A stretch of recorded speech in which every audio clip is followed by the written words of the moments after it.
শিক্ষামন্ত্রী বলছেন শিক্ষা ব্যবস্থায় উন্নতি ও পরিবর্তন আনার কথা, কিন্তু প্রশ্ন হল বাস্তব ফলাফল আমাদের কি বলছে। 2026 সালের এসএসসি ও সমমান পরীক্ষায় 6,90,608 জন শিক্ষার্থী ফেল করেছে, আর মোট পাশের হার নেমে এসেছে 62.25%।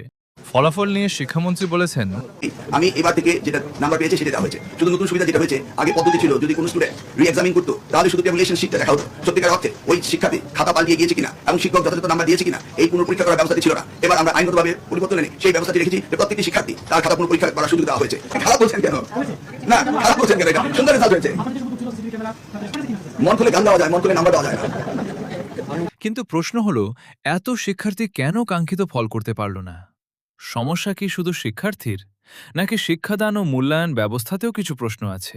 শিক্ষার লক্ষ্য কি শুধু পরীক্ষায় পাশ করা, নাকি একজন শিক্ষার্থীকে বাস্তব জীবনের জন্য প্রস্তুত করা?